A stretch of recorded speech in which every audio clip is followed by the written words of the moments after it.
Hey guys, welcome back to my channel Deepu Kannada vlogs. ಅಂತೂ ಇಂತೂ ಹೊರನಾಡು ಮುಗಿಸಿ ಶೃಂಗೇರಿಗೆ ಬಂದ್ವಿ.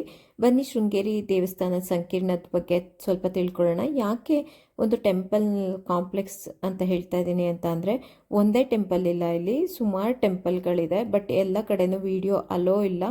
15 ದೇವಸ್ಥಾನಗಳೇನೋ ಎಂಟ್ರೆನ್ಸ್ ಅಲ್ಲೇ ನಿಮಗೊಂದು ಪುಟಾಣಿ ಪಾಂಡ್ ಕಾಣಿಸುತ್ತೆ ನೋಡಿ, ಈಗ ತೋರಿಸ್ತೀನಿ. ಅದ್ರ ಹಿಂದೆ ಇದೆಯಲ್ಲ, ಆ ಬಿಲ್ಡಿಂಗಲ್ಲೇ ನಿಮಗೆ ಅಕ್ಷರಾಭ್ಯಾಸ ಮಾಡಿಸ್ತಾರೆ.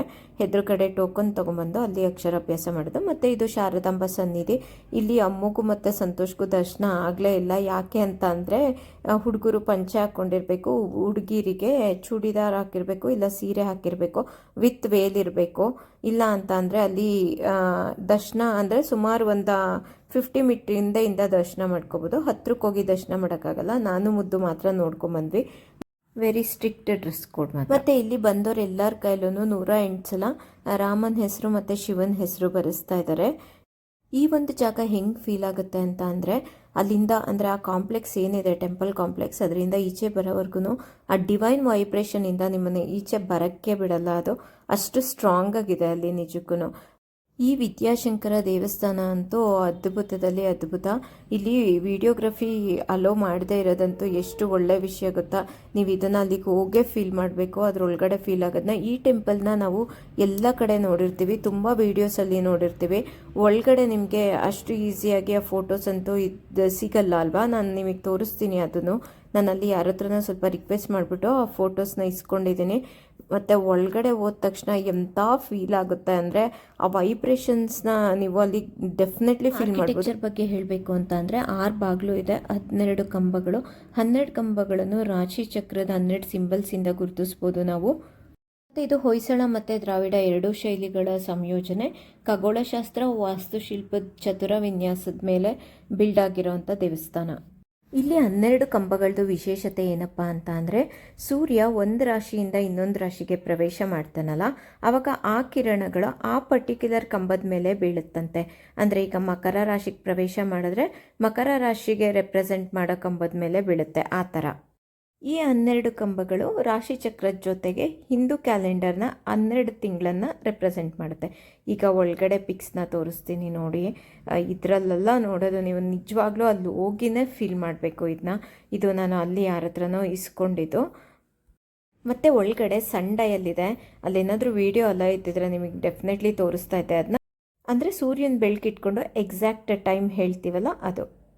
ಮತ್ತು ಯಾಕೆ ಜಗದ್ಗುರು ಶಂಕರಾಚಾರ್ಯರು ಇದೇ ಜಾಗದಲ್ಲಿ ವಿದ್ಯಾಪೀಠನ ಸ್ಥಾಪನೆ ಮಾಡಿದ್ರು ಅಂತ ಅಂದರೆ, ಒಂದು ಗರ್ಭಿಣಿ ಕಪ್ಪೆಗೆ ಹಾವು ನೆರಳನ್ನು ಕೊಡ್ತಾ ಇರುತ್ತೆ, ಅದು ಪ್ರಸವ ವೇದನೆಯಲ್ಲಿ ಒದ್ದಾಡ್ತಾ ಇರಬೇಕಾದ್ರೆ. ಹಾಗಾಗಿನೇ ಈ ಜಾಗದಲ್ಲಿ ಏನೋ ಒಂದು ಶಕ್ತಿ ಇದೆ, ಬದ್ಧ ವೈರಿಗಳು ಇಷ್ಟು ಫ್ರೆಂಡ್ಲಿ ಆಗಿದ್ದಾರಲ್ಲ ಅಂತ ಹೇಳಿ ಇಲ್ಲಿ ಮೊದಲನೇ ವಿದ್ಯಾಪೀಠನ ಸ್ಥಾಪನೆ ಮಾಡ್ತಾರೆ. ಮತ್ತು ನನ್ನ ಫೇವ್ರೆಟ್ ಫಿಲಾಸಫರ್ ಬಂದು ಶಂಕರಾಚಾರ್ಯರು. ನಾನು ಅವ್ರ ತತ್ವಗಳನ್ನ ತುಂಬಾ ನಂಬ್ತೀನಿ. ಮತ್ತು ನಮ್ಮ ಶಂಕರಾಚಾರ್ಯರು ತಮ್ಮ ಕೈಯಿಂದನೇ ಬರೆದಿರೋ ಅಂಥ ಶ್ರೀಚಕ್ರ ಇದೆ ಗೈಸ್ ಇಲ್ಲಿ ಶೃಂಗೇರಿಲಿ. ಯಾರಾದರೂ ಹೋದರೆ ನೋಡಿ, ಅದು ಸರಸ್ವತಿ ಅಂದರೆ ಶಾರದಾ ಮಾತೆ ಹಿಂದ್ಗಡೆ ಇಟ್ಟಿದ್ದಾರೆ. ಅಲ್ಲಿ ಒಂದು ಆಂಜನೇಯ ಸ್ವಾಮಿ ಇದೆ, ಗಣಪತಿ ಇದೆ, ಮಧ್ಯದಲ್ಲಿ ಶ್ರೀಚಕ್ರನ ಇಟ್ಟಿದ್ದಾರೆ. ಡೆಫಿನೆಟ್ಲಿ ಅದನ್ನು ಅಬ್ಸರ್ವ್ ಮಾಡಿ ನೋಡಿ. ಮತ್ತು ಈ ಪ್ಲೇಸ್ಗೆ ಶೃಂಗೇರಿ ಅಂತ ಯಾಕೆ ಹೆಸರು ಬಂತ ಹೇಳ್ತೀನಿ ಕೇಳಿ. ವಿಬಂಧಕ ಋಷಿ ಮಗ ಋಷಿಯ ಶೃಂಗ ಪರ್ಜನ್ಯ ಹೋಮನ ಮಾಡ್ತಾ ಇರ್ತಾರೆ ಇಲ್ಲಿ, ಮಳೆ ಬರೋಕ್ಕೋಸ್ಕರ ಮತ್ತು ಭೂಮಿನ ಸಮೃದ್ಧಿ ಮಾಡೋಕ್ಕೋಸ್ಕರ. ಮಳೆ ಬರೋದು ಪರ್ಜನ್ಯ ಹೋಮ ಎಷ್ಟು ಸೈಂಟಿಫಿಕಲಿ ಪ್ರೂವ್ ಆಗಿದೆ ಅಂತ ಅಂದರೆ, ಅಲ್ಲಿ ಯೂಸ್ ಮಾಡೋ ಪ್ರತಿಯೊಂದೂ ನಾವೀಗ ಏನು ಮೋಡ ಬಿತ್ತನೆಗೆ ಯೂಸ್ ಮಾಡ್ತೀವ ಕೆಮಿಕಲ್ಸ್ ಸೇಮ್. ಮತ್ತು ಆ ಋಷಿಯ ಶೃಂಗದಲ್ಲಿ ಶೃಂಗ ಊರು ಕೇರಿಯಲ್ಲಿ ಕೇರಿ ಸೇರಿಕೊಂಡು ಶೃಂಗೇರಿ ಆಗಿದೆ. ತುಂಗಾ ನದಿಲಿರೋ ಈ ಮೀನುಗಳು ನೋಡಿ ಎಷ್ಟು ದೊಡ್ಡವಾಗ್ಬಿಟ್ಟಿದ್ದಾವೆ ಅಂದರೆ, ಊಟ ತಿಂದು ತಿಂದು ಅಲ್ಲಿ ಈಚೆ ಕಡೆ ಇದಕ್ಕೆ ಅಂತಲೇ ಫುಡ್ ಮಾರ್ತಾ ಇರ್ತಾರೆ. ಅದನ್ನು ತೊಗೊಂಬಂದು ಎಲ್ಲರೂ ಹಾಕ್ತಾರಲ್ಲ, ಚೆನ್ನಾಗಿ ತಿಂತವೆ. ಮಾತ್ರ ಏನಂತ ಅಂದರೆ, ಅಲ್ಲಿ ಒಂಥರ ರಸ್ ಥರ ಮಾಡ್ತಾರೆ, ಅದನ್ನು ಚೆನ್ನಾಗಿ ತಿಂತವೆ. ಪುರಿ ಹಾಕಿದ್ರೆ ತಿನ್ನಲ್ಲ. ಈ ಫಿಶ್ಗಳು ಕಲ್ತ್ಬಿಟ್ಟಿದ್ದಾವೆ ಗೈಸ್. ಇವು ಜಂಕ್ ಫುಡ್ಡಿಗೆ ಫುಲ್ಲು ಅಡಿಕ್ಟ್ ಆಗಿಬಿಟ್ಟಿದ್ದಾವೆ ನಮ್ಮ ಅಮ್ಮು ಥರ. ನೆಕ್ಸ್ಟ್ ಟೈಮ್ ಇನ್ನೊಂದ್ಸಲಿ ಡೆಫಿನೆಟ್ಲಿ ಶೃಂಗೇರಿಗೆ ಹೋಗೋ ಪ್ಲ್ಯಾನ್ ಅಂತೂ ಇದೆ. ಸ್ವಲ್ಪ ಮಳೆ ಸ್ಟಾರ್ಟ್ ಆಗಲಿ ಆಮೇಲೆ ಹೋಗೋಣ ಅಂತ ಹೇಳಿದ್ದಾರೆ. ಏನಂತ ಅಂದರೆ, ಈ ಟೆಂಪಲ್ ಬಗ್ಗೆ ಇನ್ನೂ ತುಂಬ ಇನ್ಫಾರ್ಮೇಷನ್ ಇದೆ. ನಿಮಗೆ ಅವಾಗಲೇ ಹೇಳಿದೆ 15 ನೋಡೋ ಅಂಥ ಸ್ಪಾಟ್ಗಳಿದೆ ಅಂತ. ಇಲ್ಲಿ ಸೇತುವೆ ಇದೆಯಲ್ಲ, ಅದನ್ನು ದಾಟಿ ಹೋದರೆ ಇನ್ನೊಂದೆರಡು ದೇವಸ್ಥಾನಗಳು ಸಿಗುತ್ತೆ. ದೇವಸ್ಥಾನ ಇನ್ ದ ಸೆನ್ಸ್ ಅಲ್ಲಿ ಪೀಠಾಧ್ಯಕ್ಷರು ಅವರು ಇವರು ಯಾರು ಇರ್ತಾರೋ ಅವ್ರಿಗೆ ಸಂಬಂಧಪಟ್ಟಂಥವು. ಇನ್ನೊಂದು ಫನ್ನಿ ಇನ್ಸಿಡೆಂಟ್ ಏನಾಯಿತು ಅಂತ ಅಂದರೆ ಅದ್ರ ವಿಜುವಲ್ಸ್ ಇಲ್ಲ ನನ್ನ ಹತ್ರ, ಹಾಗೆ ಹೇಳ್ತಾ ಇದ್ದೀನಿ ಸ್ಟೋರಿನ. ಇಲ್ಲಿ ತೋರಣ ಗಣಪತಿ ಅಂತ ಒಂದು ಟೆಂಪಲ್ ಇದೆ, ಪುಟಾಣಿ ಟೆಂಪಲ್ಲು. ಆ ತೋರಣದ ಮೇಲೆ ಗಣಪತಿ ಇದೆ, ಡೋರ್ನ ಕ್ಲೋಸ್ ಮಾಡಿದ್ದಾರೆ ಅಲ್ಲಿ. ನಾನು ಅಮ್ಮ ನೋಡ್ಕೊಬರೋಣ ಅಂತ ಹೋಗಿದ್ವಿ. ಪಾಪ ತುಂಬ ಹೊತ್ತು ನೋಡಿದ್ಲು, ಅವಳಿಗೆ ಆ ಗಣಪತಿ ಅದಕ್ಕೆ ಪೂಜೆ ಮಾಡ್ತಾ ಇರೋದು ಅಂತ ಗೊತ್ತೇ ಆಗಲಿಲ್ಲ. ನಮ್ಮಮ್ಮ ಕ್ಲೋಸ್ ಆಗಿದೆ ಹೋಗೋಣ ಅಂತಂದ್ಲು.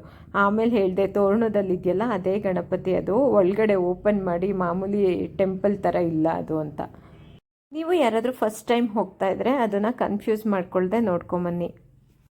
ನಾವಂತೂ ಈ ಫಿಶ್ಗಳ ಹತ್ರ ಎಷ್ಟು ಟೈಮ್ ಸ್ಪೆಂಡ್ ಮಾಡಿದ್ವಿ ಅಂದರೆ ಅದನ್ನು ನೋಡಿದಷ್ಟು ಸಾಲದು. 2-3 ಸತಿ ಈಚೆ ಕಡೆ ಹೋಗಿ ಅದಕ್ಕೆ ಫುಡ್ ತೊಗೊಂಬಂದು ಹಾಕಿ ತುಂಬ ಹೊತ್ತು ನೋಡ್ಕೊಂಡು ನಿಂತಿದ್ವಿ. ತುಂಬ ರಿಲ್ಯಾಕ್ಸಿಂಗ್ ಆಗಿತ್ತು ಮಾತ್ರ. ಎಷ್ಟು ಚೆನ್ನಾಗಿದೆ ನೋಡಿ ಪ್ಲೇಸು. ಎಕ್ಸಾಕ್ಟ್ ಸನ್ಸೆಟ್ ಟೈಮಲ್ಲಿ ಹೋಗಿದ್ಕೋ ಅದಕ್ಕೂ ತುಂಬಾ ಚೆನ್ನಾಗಿತ್ತು. ಹೋಲ್ ಡೇ ಎಷ್ಟು ಸ್ಮೂತಾಗಿ ಎಷ್ಟು ರಿಲ್ಯಾಕ್ಸಿಂಗಾಗಿ ಸ್ಪೆಂಡ್ ಆಯಿತು ಅಂದರೆ, ನಾವು ಆ್ಯಕ್ಚುಲಿ ಸಂಡೇ ಹೋಗಿದ್ದು. ಇದು 5-6 ದಿನ ಆದ್ರೂ ಇನ್ನೂ ಅದೇ ಗುಂಗಲ್ಲೇ ಇದೆ ಮೈಂಡು. ಮತ್ತು ಅಲ್ಲಿ ಕಪ್ಪೆಶಂಕರ ದೇವಸ್ಥಾನ ಇದೆಯಲ್ಲ ನದಿ ತೀರದಲ್ಲಿ, ಅಲ್ಲೇ ತುಂಬ ಹೊತ್ತು ಕೂತ್ಕೊಂಡು ಟೈಮ್ ಸ್ಪೆಂಡ್ ಮಾಡಿದ್ವಿ. ಮೀನುಗಳನ್ನ ನೋಡಿಕೊಂಡು ಊಟ ಹಾಕ್ಕೊಂಡು ತುಂಬ ಅಂದರೆ ತುಂಬಾ ಚೆನ್ನಾಗಿತ್ತು. ಮಕ್ಕಳನ್ನು ತುಂಬ ಎಂಜಾಯ್ ಮಾಡಿದ್ರು ಮಾತ್ರ.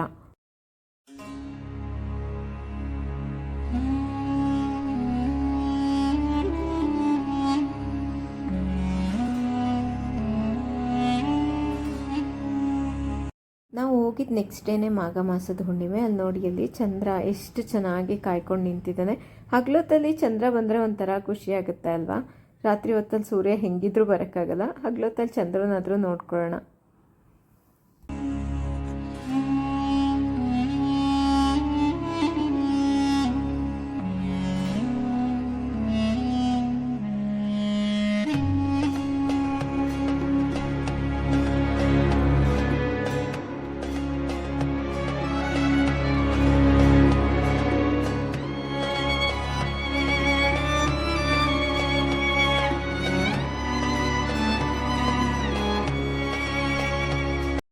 ಮತ್ತು ಇಲ್ಲಿ ಎಂಥ ಬೇಸಿಗೆಲ್ಲೂ ನೀರು ಬತ್ತದ ಇಲ್ವಂತೆ ತುಂಗಾ ನದಿದು ಈ ಪ್ಲೇಸಲ್ಲಿ. ಅದಕ್ಕೆ ಫಿಶ್ಗಳು ಎಲ್ಲ ಹೆಲ್ದಿಯಾಗಿ ಚೆನ್ನಾಗಿದ್ದಾವೆ. ಇಲ್ಲಿ ಎಷ್ಟು ದಪ್ಪ ದಪ್ಪ ಫಿಶ್ಗಳಿದೆ ನೋಡಿ, ನಿಜಕ್ಕೂ ನೋಡೋಕ್ಕೆ ಖುಷಿಯಾಗುತ್ತೆ. ನನಗಂತೂ ಇಲ್ಲಿ ಬಿಟ್ಟು ಬರೋ ಮನಸ್ಸೇ ಇರಲಿಲ್ಲ, ತುಂಬ ಭಾರ ಅನ್ನಿಸ್ತಾ ಇತ್ತು ಮನಸ್ಸು. ಇನ್ನೇನು ಮನೆಗೆ ಹೋಗಲೇಬೇಕಲ್ಲ, ಮಿಲ್ಲಿ ಬೇರೆ ಬಿಟ್ಟು ಬಂದಿದ್ದೀವಿ, ಅವಳ ಕಡೆ ಬೇರೆ ಗಮನ ಎಳೀತಾ ಇತ್ತು ನನಗೆ. ಹಾಗಾಗಿ ಅಲ್ಲಿಂದ ಹೊರಟ್ವಿ. ಮತ್ತು ಪ್ರತಿಯೊಂದನ್ನು ಇನ್ ಡೀಟೇಲಾಗಿ ತೋರ್ಸೋಕ್ಕಾಗಲಿಲ್ಲ. ನನಗೆ ಅದನ್ನು ತುಂಬ ಬೇಜಾರಿದೆ, ಯಾಕೆಂದರೆ ನನ್ನ ಫೋನಲ್ಲಿ ಚಾರ್ಜ್ ಇರಲಿಲ್ಲ. ನನಗೆ ಗೊತ್ತಿರೋ ತುಂಬ ಇನ್ಫಾರ್ಮೇಷನ್ಸ್ನ ಬಿಟ್ಟಿದ್ದೀನಿ ಈ ಸಲ. ನೆಕ್ಸ್ಟ್ ಟೈಮ್ ಹೋದಾಗ ವಿತ್ ವಿಜುವಲ್ಸ್ ನಾನು ನಿಮಗೆ ಆ ಇನ್ಫಾರ್ಮೇಷನ್ನ ತೋರಿಸ್ತೀನಿ. ಮಳೆಗಾಲದಲ್ಲಿ ಹೋಗೋಣ ಅಂತ ಅಂದ್ಕೊಂಡಿದ್ವಿ, ಕರ್ಕೊಂಡು ಹೋದರೆ ಮಾತ್ರ ಡೆಫಿನೆಟ್ಲಿ ತೋರಿಸ್ತೀನಿ. ಮತ್ತು ಇಲ್ಲೊಂದು ದೃಷ್ಟಿ ನಿವಾರಣೆ ಮಾಡೋ ಅಂಥ ದೇವರಿದೆಯಂತೆ, ಅಂದರೆ ಶಾರದಾ ಸನ್ನಿಧಿ ಇದೆಯಲ್ಲ ಅದ್ರ ಪಕ್ಕ ಏನೋ ಇದೆ ಅಂತ ಯಾರೋ ಹೇಳಿದ್ರು ನನಗೆ. ಯಾರಾದರೂ ಹೋದರೆ ನೀವು ಕೇಳಿಕೊಂಡು ಅಲ್ಲಿಗೆ ಹೋಗಿ ಪೂಜೆ ಮಾಡಿಸ್ಕೊಂಬನ್ನಿ, ಮಕ್ಕಳಿಗೆ ಒಳ್ಳೆಯದಾಗುತ್ತೆ. ನಂಬಿಕೆ ಇದ್ದರೆ ಅದೆಲ್ಲ ಮಾಡ್ಬೋದು ನೀವು.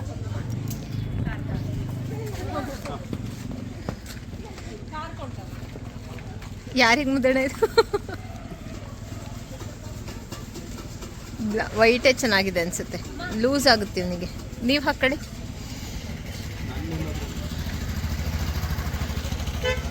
ನಿಮಗೆ ಸಕ್ಕದಾಗಿ ಕಾಣಿಸ್ತಿದೆ.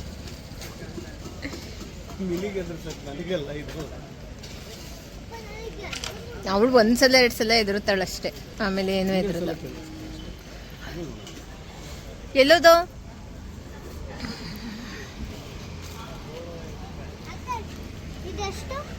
ಸ್ಲೇಟ್ ಏನು ಮಾಡಕ್ಕೆ ಮುದ್ದು ಬರೆಯಲ್ಲ ಮಾಡಲ್ಲ, ಬುಕ್ಕಲ್ಲೇ ಬರೀತಲ್ಲ ನೀನು. ಮತ್ತು ನಾನು ಇದೊಂದೇ ಒಂದು ಕೀ ಬೆಂಚ್ ತೊಗೊಂಡೆ, ಇನ್ನೇನೂ ತೊಗೊಳ್ಳಿಲ್ಲ. ಮಕ್ಕಳು ಆಟ ಸಾಮಾನು ಅದು ಇದು ಸ್ವಲ್ಪ ಏನೇನೋ ತೆಕ್ಕೊಟ್ರು ಅವರಿಗೆ. ಇಲ್ಲಿಗೆ ಈ ವಿಡಿಯೋನ ಎಂಡ್ ಮಾಡ್ತಾಯಿದ್ದೀನಿ. ಮತ್ತೆ ನೆಕ್ಸ್ಟ್ ವಿಡಿಯೋದಲ್ಲಿ ಸಿಗೋಣ. ಅಲ್ಲಿವರೆಗೂ ಬಾಯ್ ಬಾಯ್ ಗೈಸ್. ಶೃಂಗೇರಿಗೆ ಹೋದರೆ ಇನ್ಫಾರ್ಮೇಷನ್ ಎಲ್ಲ ನೋಡ್ಕೊಂಡು ಹೋಗಿ.